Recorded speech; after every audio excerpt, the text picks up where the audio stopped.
The first light of dawn crawled cautiously over the desert, brushing the red sandstone with a hesitant glow, as if the sun itself was uncertain it deserved to rise. Cold wind moved in low currents through brittle sagebrush, and far in the distance, a lone coyote gave a short cry before falling silent again. At the edge of the high desert wildlife sanctuary, where steel fencing marked the line between wilderness and fragile human hope, something stirred. A lioness stood still outside the perimeter, barely more than a shadow against the wind-stained rock. Her frame trembled not from fear, but from exhaustion. Every inch of her was covered in desert grit, and her flanks hollowed from too many days without rest or full meals. But it was her eyes that spoke loudest. Faded amber, dulled by heat and hardship, they still held something fierce, something unwilling to break. And hanging in her jaws, limp and nearly lifeless, was a lion cub. His legs dangled with a terrifying stillness, and only the faintest rise and fall of his ribcage betrayed the stubborn pulse of life still clinging to him. The lioness Nala had crossed an unforgiving stretch of land, driven by something deeper than instinct.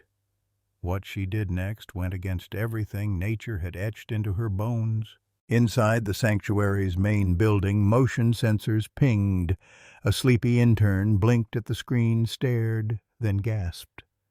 "Dr. Quinn," she shouted, her voice breaking into panic. "You need to see this now." Minutes later, Dr. Harper Quinn, field biologist and rescue director, stormed from her trailer, laces untied jacket, flapping eyes sharp with urgency.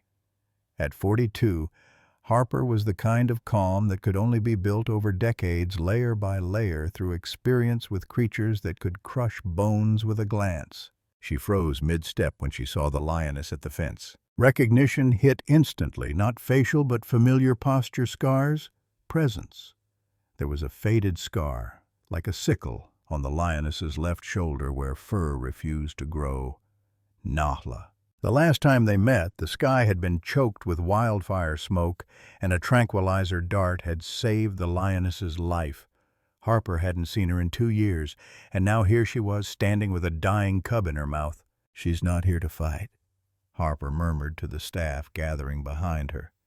"She's waiting. No pacing, no growling, no attempt to breach the fence. Just waiting." Harper slowly raised one hand, palm up, fingers spread, an offering, not a threat. She took a step forward, then another. Her voice was calm, low. "Hey, girl," she whispered. "It's me. It's okay." Nahla didn't blink. The wind carried the scent of sage, the hush of morning pressing like a held breath. Then the cub gave a small spasmodic twitch in her jaws, barely noticeable, but Harper saw it. She knew that motion. Death had begun to knock. Nahla's nostrils flared, and something changed in her eyes. Not panic, not fear, desperation, the kind that lives in a mother when every other choice has been stripped away. Harper felt it like a punch in the chest. Her fingers trembled against the cold fence wire. The lioness moved, 1 step, 2. Then, with deliberate care, she lowered her head. Her jaws parted. The cub slid gently forward through the metal gap. Harper caught him. He was hot to the touch, too hot. Fever. His gums were pale. His breath came in ragged, shallow pulls, like his lungs couldn't remember how to lift. Harper cradled him gently, instinctively, making no sudden moves, knowing the bond between them, mother and rescuer, was made of glass. "I've got him," she whispered, locking eyes with Nala. "I've got him." The lioness stood still for several long seconds, eyes locked on her cub. Then, with no sound, she turned. Not out of fear, not out of anger, but with the quiet dignity of a decision made. She began walking back toward the open desert. Harper's throat burned with the question she didn't dare speak. "Where are the others? Will you come back?" But she stayed silent. Because Nala wasn't fleeing. She was going back for something.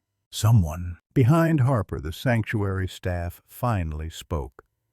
"Dr. Quinn, what do we do now?" Harper looked down at the cub in her arms. He stirred barely. a whimper too faint to echo. "We fight," she said, and turned toward the medical tent, already shouting for oxygen and IVs. As she ran, one thought looped in her mind like a second heartbeat. Nayla didn't do this because she wanted to. She did it because she had to. And somewhere out there in the endless, merciless desert, she left something else behind. Before she stood at the fence, before she laid her cub at the feet of strangers, Nala had already made an impossible choice. The desert that morning had offered no favors. The wind blew sharp with dust, and the earth beneath her paws cracked like old leather.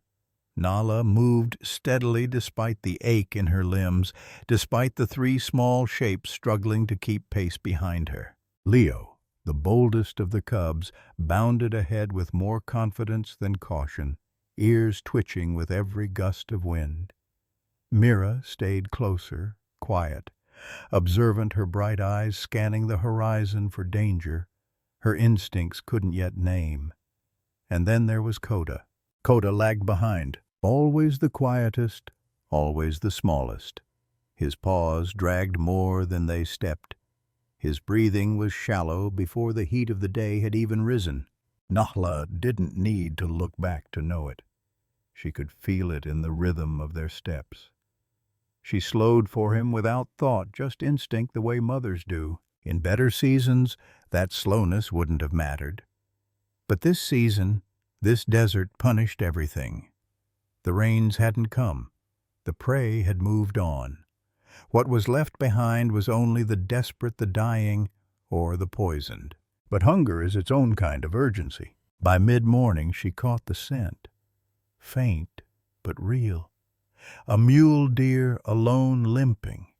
It moved across a dry wash with sluggish steps, its ribs jutting out like bent twigs beneath its hide. She didn't hesitate. Nala dropped low into the sand, every muscle coiling with silent precision. The ground burned beneath her belly, but she ignored it. When the time came, she burst from the brush like a ghost, and the kill came quickly. Not clean, but fast. Relief washed through her. There would be food, enough for her cubs to eat, enough for her to last another day. Leo got there first, practically diving into the carcass. Mira followed, cautious but hungry. Coda was last, dragging his feet, his flank brushing against Nala's leg before he reached the meat. Still he ate, and for a moment, just a moment, everything was okay. Nala stood watch as they fed, eyes sweeping the land tail, flicking at the flies that gathered. She did not eat right away. She never did. Only when their cries dulled into the rhythmic sound of chewing did she lower her head and begin to eat. That's when it started. At first it was subtle. Coda flinched, just once, then again. His shoulders twitched unnaturally. His front legs trembled, gave way. He fell awkwardly into the sand limbs, jerking like they didn't belong to him. His mouth opened, but no sound came. Nala was on him in an instant. She pressed her nose to his face, his side, his legs. He convulsed again, foam bubbling faintly at the edge of his lips. Mira backed away, her ears flat. Leo froze blood on his muzzle, staring in confusion. And Nala, she turned toward the carcass. The realization struck hard. The meat had been tainted, either by disease or worse, by something humans left behind, something invisible, something slow. The smell hadn't betrayed it. The texture hadn't warned her, and now it was inside her cubs. Coda was the first to fall, but Mira and Leo showed signs too. Mira's legs wobbled slightly. Leo was panting harder than usual, his stance heavier off balance. But they weren't as bad as Coda. Coda was dying. Nahla's chest tightened, her breath caught in her throat. Her gaze swept across the flat, shimmering land. North open but exposed, west rocky shelter, old dens she once knew, south the faintest trace of something foreign, fuel, metal wire, the smell of animals and noise, the human place. The memory came fast, of smoke, of pain, of her own body breaking, of cold metal and warm hands, of waking when she should have died, and the woman with calm eyes. Coda twitched again, then went still, breath rattling thinly. She knew. If she stayed, he would die. If she left, he might still die. But if she did nothing, he had no chance. Nala licked his face gently as if she could will life back into him. Then she made her decision. She nosed Leo and Mira toward the rocks toward safety. Mira resisted mewling softly. Leo circled her legs, but Nala pushed them forward with urgent low rumbles. Then she bent her head and lifted Kota by the scruff. His body hung too limp, too light. With one last look at the place where she'd made her fatal mistake, Nala turned and began to move. Not toward shelter, not toward safety, but toward trust, toward something unnatural, dangerous, and maybe merciful. The sun crept higher, burning away what little mercy the morning had offered. The desert floor shimmered with heat, and every breath Nala took scraped through her throat like sandpaper. She carried Kota gently, his weight swinging with each step light, too light. His breath came in irregular bursts, shallow and stubborn, as though his small body couldn't decide whether to hold on or give in. Behind her, Leo and Mira followed closely, their steps unsteady, their faces slack with the early stages of the same poison. Nala had seen this before long ago in another drought, in another failed season, but this was different. This time it was her mistake, her kill, her responsibility. She didn't let herself grieve, not yet. Ahead, a ridge of rock rose like the spine of a long-dead creature, jagged and sun-bleached.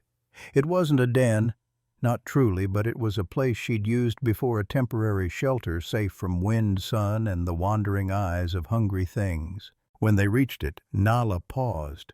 She lowered Kota onto the sand at the base of the rocks, shaded by a narrow overhang. He didn't move. His sides lifted, slow, halting, but they moved. That was enough. For now, she turned to Leo and Mira. Both cubs panted hard, their limbs trembling as they stood blinking in the heat. Mira leaned into her mother, seeking warmth or reassurance. Leo, always the bolder of the two, stood tall for a moment before his legs buckled slightly and he dropped into the sand beside his sister. Nala moved quickly. She circled the rocks, sniffing every edge, every shadow. Her mind was racing. Predators would smell blood soon. Coyotes, jackals, even other lions, and her cubs, already weakened, would stand no chance without her. But she couldn't take them all, not this time, not if she wanted any of them to survive. She needed to choose. The truth pressed in like a stone on her chest. Leo and Mira were still strong enough to fight, maybe. They still had energy.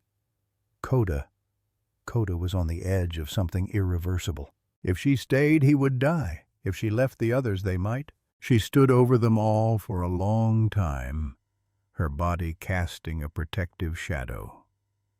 The desert didn't pause to wait. The sun inched higher. The wind dried the sweat on her nose, and then Kota gave a soft choking sound, barely more than a gasp. That was the moment. The desert had made its terms clear. Nala touched Leo's forehead with her nose, then did the same for Mira. She gave a low, guttural hum, a command one older than words. "Stay," Leo whimpered softly. Mira curled into the shade beside her brother, her flank rising and falling in a nervous rhythm. Their eyes followed Nala as she turned to Kota once more. She bent and lifted him again, her jaws as gentle as a lullaby. But before she left, there was more to do. Nala wasn't just a mother, she was a strategist now. She dragged dry brush across the hollow where Leo and Mira lay, weaving it into a tangle that would confuse a searching nose. She marked the area with deliberate passes of her paws, scattering her scent wide, far from where they actually were. Then she made a second set of prints, a false trail leading east away from the shelter. It was a desperate gamble, but desperation was all she had left. When she returned to her cubs, they hadn't moved. She nosed them once more, murmured the same low sound again. Stay quiet, do not follow." Then she turned and walked away. She didn't look back. Kota's breath was hot against her chest. The heat of his fever soaked into her fur, but Nala ignored it.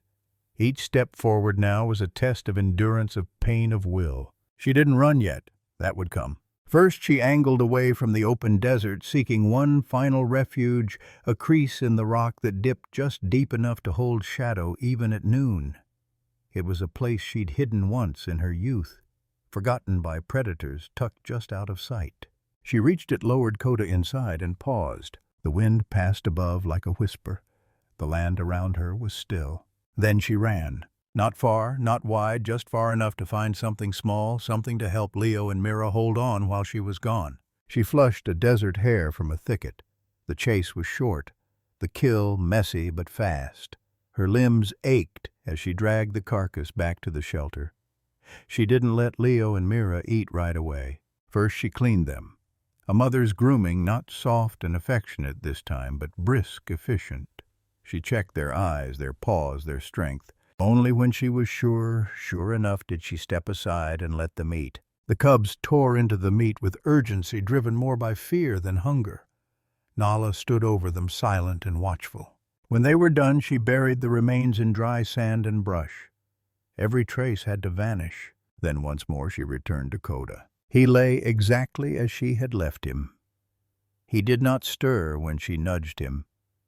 He was still breathing, but each breath was thinner than the last. She lowered herself and licked his face once. Then with finality she picked him up and began to move south. She would not stop until the scent of metal filled her lungs, until wire rose against the horizon, until she reached the only place where death had just once turned away. The desert did not welcome her journey. It resisted. The moment Nala stepped beyond the shelter of rock, the sun met her with full force.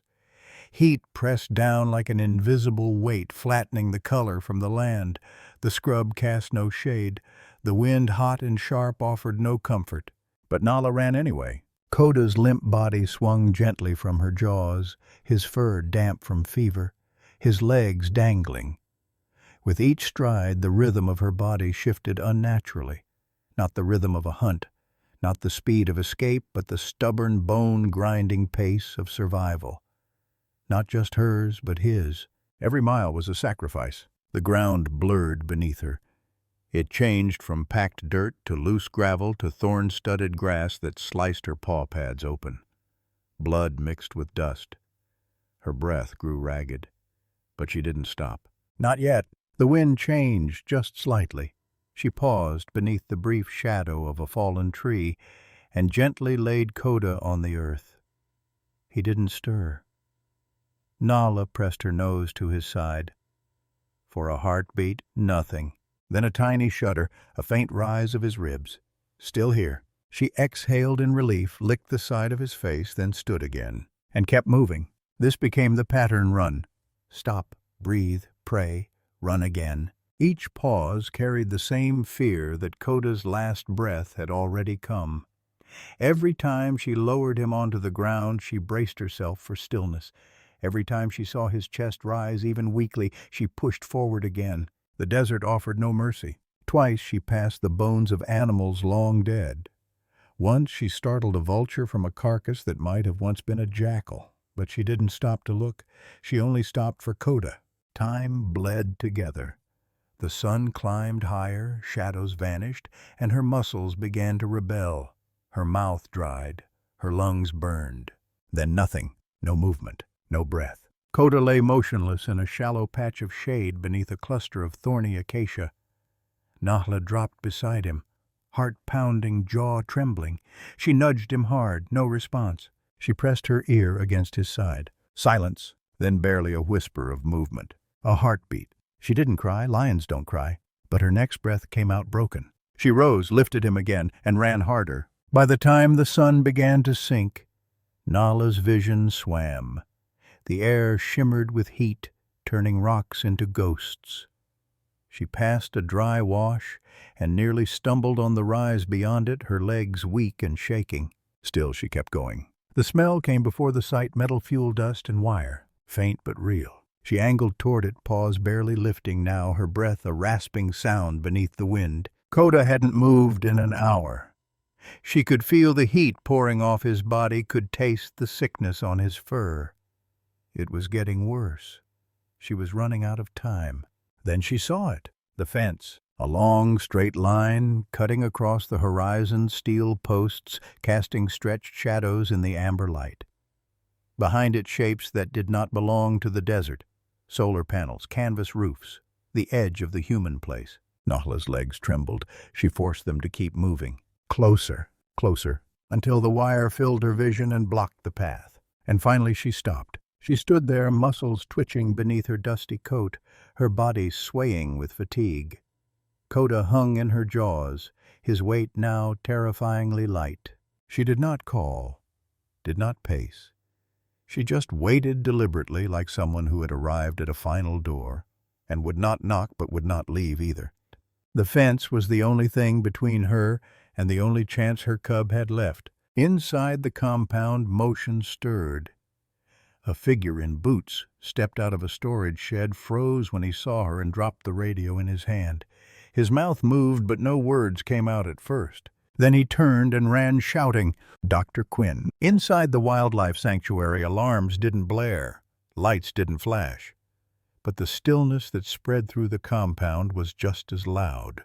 Dr. Harper Quinn was halfway through sorting a stack of intake files when she heard the commotion. Not the sound of panic, something quieter, sharper disbelief. She stepped outside, boots crunching on the gravel path, and followed the direction of a trembling hand from one of her staff. Then she froze. A lioness stood just outside the fence. Even from a distance, Harper recognized her. The faded scar on her shoulder, the angular posture that bore both grace and fatigue, Nala. But this time she wasn't alone. In her jaws, limp and unmoving, was a cub. The weight in Harper's chest returned instantly. The same feeling she'd had weeks ago when she first saw the lioness through the monitor. The impossible had happened again. "She came back," whispered one of the interns, barely audible. "No," Harper corrected softly. "She never left." She raised one hand slowly, instinctively. Nahla didn't flinch, didn't snarl. She simply stood a statue carved from sand and survival, the fading light casting her shadow across the gravel. Harper walked forward, calm and measured. She moved alone, signaling everyone else to stay back. Her heartbeat thundered, but her movements remained fluid, a language built on trust. As she approached the fence, Nala shifted, not away, toward her. One step, then another. Now only a few feet separated them, just the fence, and a few heartbeats of distance. Harper saw the cub clearly now, fur soaked with sweat, mouth flecked with foam, breathing shallow and uneven. He was slipping, fast. Harper slowly knelt, angling her body sideways, non-threatening, just as she'd been trained. She extended her hand through the wire. Her voice came low, firm and steady. "It's okay, girl, I've got him." Nala's ears flicked once. Her jaw tensed. For one terrifying moment, Harper thought the lioness might turn and vanish into the desert. Then something changed. Not in Nala's posture, but in her eyes. A flicker of something old and sacred. Recognition, remembrance, reluctant faith. She lowered her head carefully, and with a reverence that felt almost holy, she released the cub. He slipped forward through the fence. Harper caught him, his limp form folding into her arms. He was hot, too hot. His body radiated danger, but he was breathing, still breathing. "I've got you," Harper whispered, wrapping him gently in her jacket. "You're safe now." She looked up. Nahla stared at her cub. She didn't move, didn't blink, just watched, memorizing the moment, holding on to the image like proof. Then as the sun sank lower and the desert stretched its arms into shadow, Nahla turned. She didn't hesitate. She didn't look back. She ran not in fear but in purpose. Each stride carried her farther into the desert, back toward whatever she'd left behind. Harper watched until the lioness's silhouette melted into the scrub. Then she turned, clutching the cub tighter, and yelled over her shoulder, "Prep the tent." Oxygen 4 activated charcoal now. The stillness of the sanctuary broke instantly. Footsteps thundered, doors flew open, lights snapped on. Harper didn't stop moving. She burst into the medical tent and laid the cub on the table beneath the harsh LED light. His eyes were half open, unfocused. His breath rattled weakly. "Stay with me," she murmured, inserting the IV with practiced precision. "Just stay, little guy. She brought you this far. Don't make her lose you now." Monitors began to beep. Machines came to life. Staff moved like a well-oiled machine, quiet but fast. Harper didn't leave his side. Not that night. Not even when the worst seemed to pass. Because even though Nala had run back into the desert, a part of her stayed curled in Harper's arms, fighting for one more breath. While the sanctuary erupted into urgent motion, and the cub named Coda was laid beneath bright human light. Far away, the desert remained still. No alarms sounded in the rocks. No voices called out. Only silence broken occasionally by the restless shifting of two young lions hidden among thorns and sandstone. Leo crouched low, tail flicking nervously. He didn't understand what had changed, only that their mother was gone and the air smelled wrong. Beside him, Mira pressed into the coolness of the rock wall, her sharp eyes darting toward every rustle of wind-blown brush. Her breathing had steadied, but the tightness in her chest hadn't left. Neither had the ache in her belly or the unease in her bones. The hair their mother had left behind was long gone. Nothing remained but bones and fur scattered in a shallow patch of sand. Hunger had dulled, but fear had sharpened. Time passed in slow pieces. The sun rose higher, then sank. Shadows stretched across the hollow where the cubs huddled. The warmth of the day gave way to the chill of night. Still, they waited. Still she didn't return. They heard it before they smelled it, a soft dragging noise too deliberate to be the wind. Then a second sound, padded feet against loose gravel. Leo stiffened, ears tilting. Mira's head lifted sharply, her eyes narrowed, nostrils flaring. The smell hit them seconds later. Coyote! One, then another. Drawn not by sight but by scent, faint traces of blood, the aroma of cub of weakness, the scent of opportunity. The coyotes moved slowly, cautiously, testing the edges of the hollow noses, twitching. One let out a low, questioning yip. Leo let out a quiet growl in return, more instinct than bravery. Mira shoved her body against his, silencing him. She didn't need to speak to tell him what that growl had been a mistake. They stayed still, as their mother had taught them. As she had commanded them. Don't move, don't call, don't be found. The coyotes circled. They veered away once, then returned, pacing just beyond the scattered brush Nala had woven before she left. It wasn't just cover, it was strategy. The broken pattern confused the predators, led them astray, made the trail seem cold, but the scent of fear that was harder to hide. Then from the sky, a scream, not of pain, of fury. A bald eagle, its wings spread wide, dropped from the clouds like a hammer. It struck the earth near the coyotes with its talons outstretched, dust exploding around it. The coyotes yelped, startled. One bolted. The second turned in a wide arc and vanished behind the ridge. The eagle circled twice, once above the cubs, once toward the west, then landed in the skeleton of a dead tree. Its eyes gleamed in the moonlight. Watchful, ancient, unconcerned. Mira trembled. Leo pressed closer to her side. They didn't understand what had happened, only that the danger had passed. For now. They stayed still long after the desert returned to silence. And still Nala did not come. The second day passed slower than the first. By now they were thirsty. Their mother had taught them to chew moisture from certain roots, but the plants nearby were sparse. Mira tried to dig at the base of the rocks, her paws scraping at dry dust, but found nothing but grit. Leo growled at a lizard once pounced mist. He fell hard, exhausted. Mira helped him up with a gentle nudge. At night she curled her body protectively around him, copying the way their mother used to. And sometime in the middle of that second night she called out a single chirp, small, questioning, filled with the kind of hope only cubs carry. No reply came. But something had changed in Mira. She no longer just waited. She listened. She remembered. The third morning, when Leo stirred beside her with a weak cough, Mira was already watching the sun rise through the break in the rocks. Her ears tilted toward the wind, her body low, ready to move. Not away. Not yet. Just ready. Because something in her had shifted, grown. She was no longer only the one being protected. She was beginning to learn how to survive, just as her mother had hoped. Inside the medical tent, light never faded.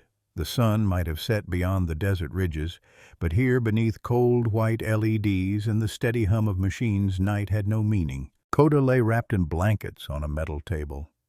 A heating pad warmed his small body from below, while tubes ran fluid into veins too small to see without precision.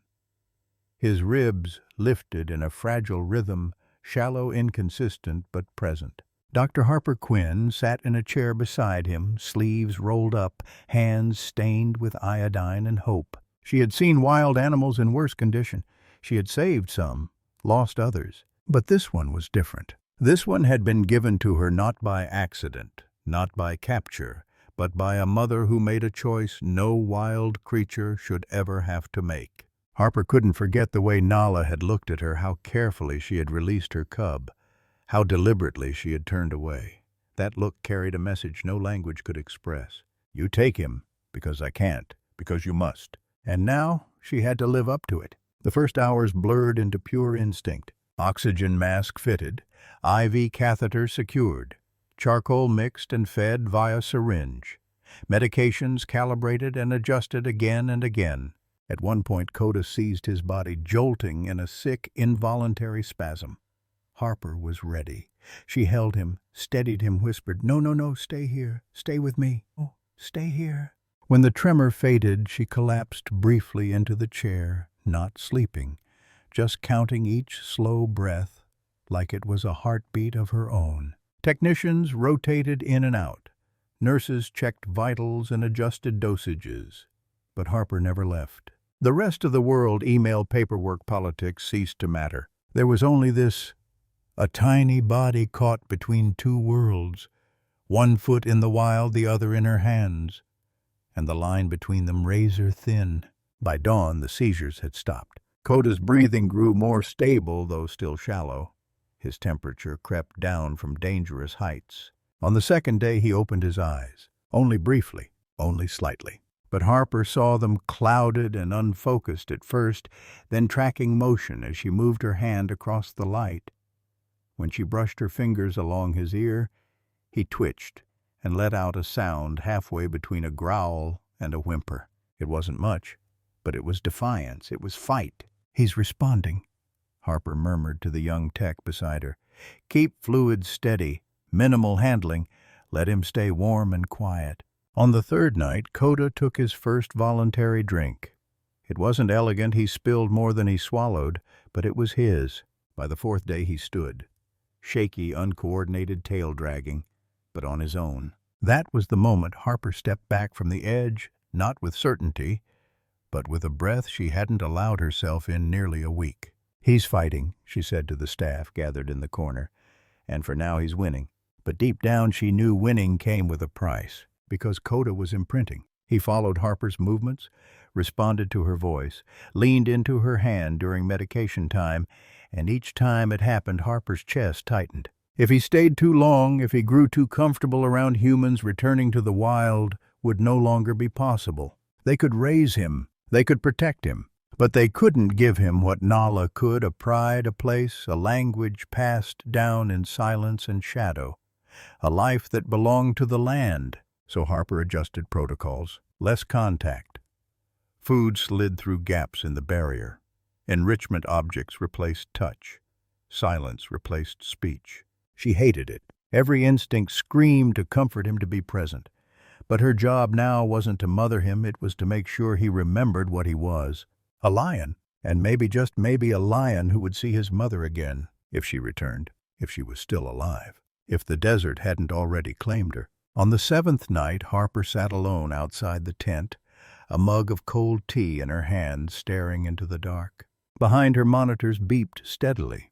Inside, Coda slept. Beyond the fence, the desert stretched wide and empty. But Harper didn't feel alone. Because somewhere out there, she believed Nala was still running. 21 days after she vanished into the desert, Nala returned. She came at dawn, just as the light stretched across the dry plain, painting the fence in gold and shadow. Dust clung to her flanks. Her coat was duller now, roughened by the weeks of survival and running. Her ribs showed through her sides, and old scars stood out like stories written in bone. But she was standing, and this time she wasn't alone. Behind her walked two young lions, larger than cubs now, but not yet grown. Their movements were alert but unsure, eyes wide, ears high, every step echoing their mother's.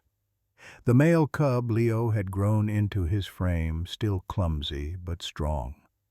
The female, Mira, was leaner, sharper, moving with a focus that mirrored Nala herself.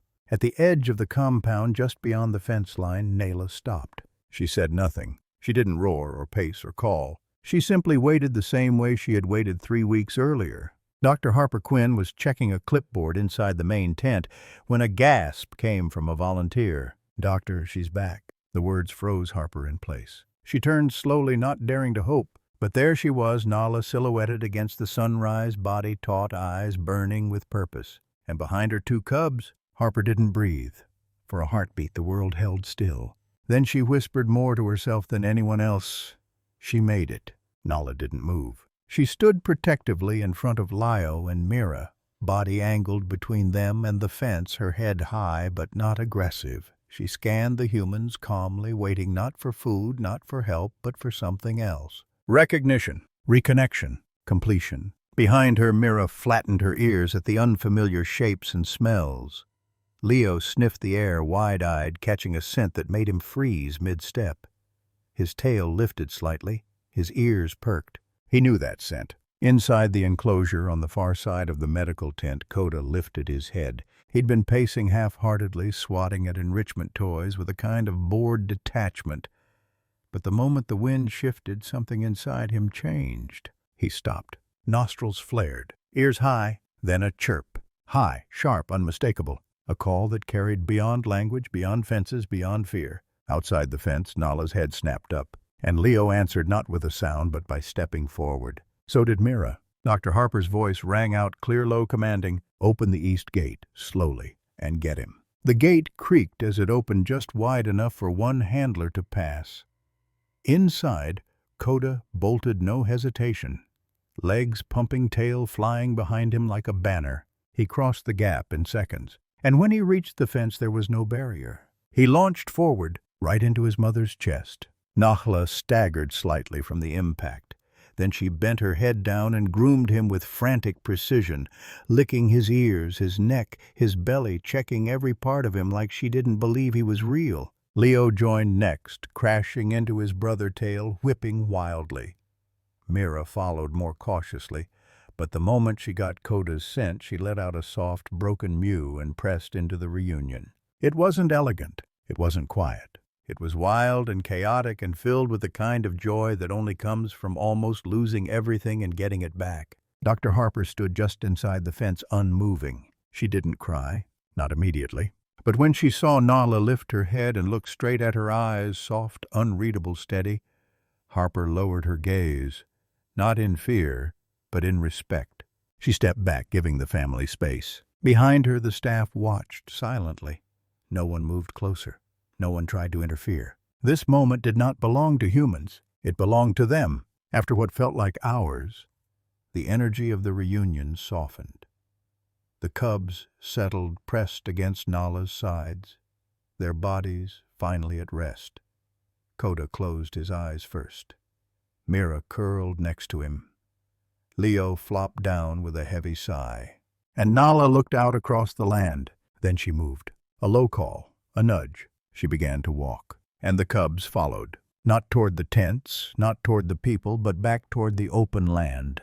They had what they came for. They didn't need anything else. At the edge of the scrub, Nala paused, turned, looked back, just once, and dipped her head.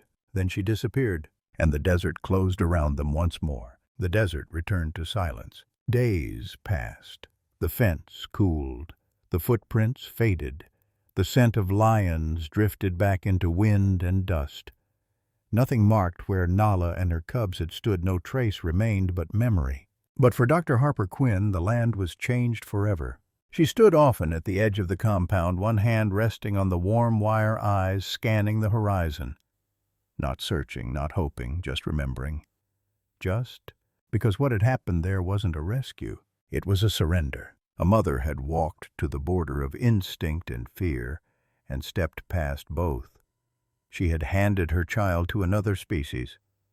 Not because she trusted them, but because she had no other choice. And the world for once had earned that trust. Coda's recovery became the quiet heartbeat of the sanctuary. He no longer paced inside fences. He had gone home. There were no updates from the wild. No camera traps caught glimpses. No satellite trackers pinged, but Harper didn't need confirmation. She knew. Leo would be strong now, a young lion finding his weight in the world. Mira would hunt first, sharp and fast and careful, and Nala would be watching them both. Somewhere beyond the ridgelines, beneath the thin shade of scrub and rock, she was still out there, scarred, exhausted, unbroken, raising her family in the only way she knew how fiercely. One morning, Harper found herself at the eastern edge of the property again. The sun was low, the wind soft, no movement stirred. But as she looked out, she realized something had shifted not in the land, but in herself. Because for all its brutality, for all its indifference, the desert had given something back. It had given a second chance, not to her, to a family, to the wild, and that was enough. This story is more than an emotional journey. It's a mirror into the fragile bond between the natural world and human intervention. It reminds us that true compassion often means doing less, not more, knowing when to act and when to let go. It teaches that trust is not given easily in the wild, and when it is, it must be honored with humility. In a time where human activity edges ever closer to wild spaces, stories like this show that coexistence is not only possible, but essential for them and for us.